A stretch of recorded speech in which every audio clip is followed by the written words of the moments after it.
এই মাতৃভাষা বাংলার বিরুদ্ধে নীল নকশা তৈরি করা বন্ধ করো, নাইলে তোমাদেরকে উচিত শিক্ষা দেওয়া হবে।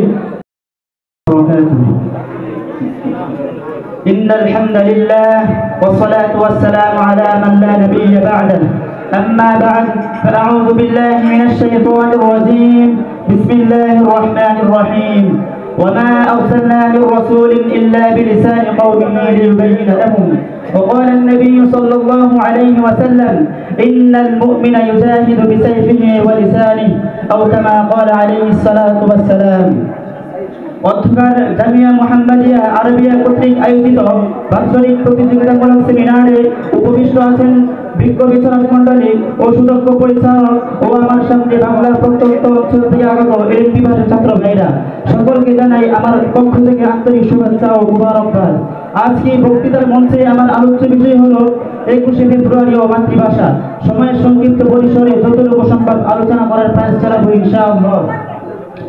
সম্মানিত উপস্থিতি, 72 বছর পূর্বে 1952 সালে যখন ঢাকার সম্মানিত উপস্থিতি 72 বছর পূর্বে 1952 সালে ঢাকার রাজধানী 21শে ফেব্রুয়ারি এই বাংলার বুকে প্রাণ দিয়েছিলেন এই বাংলার যুবকরা। তারা প্রাণ দিয়ে তারা এই মাতৃভাষা বাংলার মর্যাদাকে সমুন্নত করেছে। সম্মানিত উপস্থিতি, তাদের স্মরণে 21শে ফেব্রুয়ারির ভোরের আকাশ বাতাস বিষণ্ণ করে কোটি কোটি মানুষের কণ্ঠে বেজে ওঠে, কোটি কোটি মানুষের কণ্ঠে বেজে ওঠে 21শে ফেব্রুয়ারি। আমার ভাইয়ের রক্তে লাগানো 21শে ফেব্রুয়ারি আমি কি ভুলিতে পারি? হৃদয় ছোঁয়া এই করুণ সুরে কেন্দ্রীয় শহীদ মিনারের অভিমুখে যাই লাখো লাখো মানুষের রক্তপথ প্রভাত পেরি। সম্মানিত উপস্থিতি, 1947 সালে যখন ভারত থেকে ব্রিটিশদেরকে বিতাড়িত করা হয়, তখন পাকিস্তান এবং ভারত থেকে পৃথক রাষ্ট্রের সৃষ্টি হয় এবং নবগঠিত পাকিস্তানের রাষ্ট্রভাষা কি হবে তা নিয়ে শুরু থেকেই বিতর্ক। পাকিস্তানিরা চাইল উর্দুকে রাষ্ট্রভাষা বানিয়ে ফেলতে, কিন্তু যা ছিল বাঙালিকে অশিক্ষিত করে রাখার মূল ষড়যন্ত্র। কিন্তু এই ষড়যন্ত্রের মোকাবেলা করতে সর্বপ্রথম ঢাকা বিশ্ববিদ্যালয়ের প্রতিভার শিক্ষকের সমন্বয়ে গঠিত হয় তমদ্দুল মজলিস। সম্মানিত উপস্থিতি, 1947 সালে 15 সেপ্টেম্বরে যখন পাকিস্তানের রাষ্ট্রভাষা শীর্ষক হিসাবে গৃহীত হয় এবং এই ঘোষণা দেওয়া হয় যে একমাত্র উর্দু ভাষাই হবে রাষ্ট্রভাষা, তখন তাদের বিরুদ্ধে ছাত্র জনতা প্রতিবাদ জানিয়েছিলেন।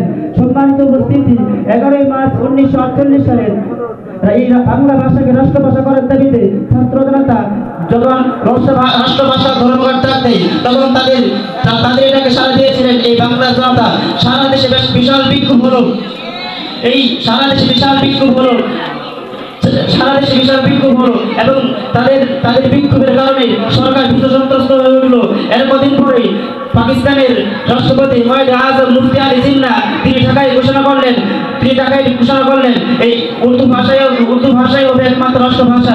তখন এই ছাত্র জনতা তাদের বিরুদ্ধে প্রতিবাদ জানিয়েছিলেন। প্রতিবাদ জানাতে একসময় তা এসে 1952 সালে 21শে ফেব্রুয়ারি সেদিন ছিল হরতাল, রাষ্ট্রভাষা ধর্মঘোষের হরতাল ডেকেছিল এবং পুলিশ 144 ধারা ডেকেছিল।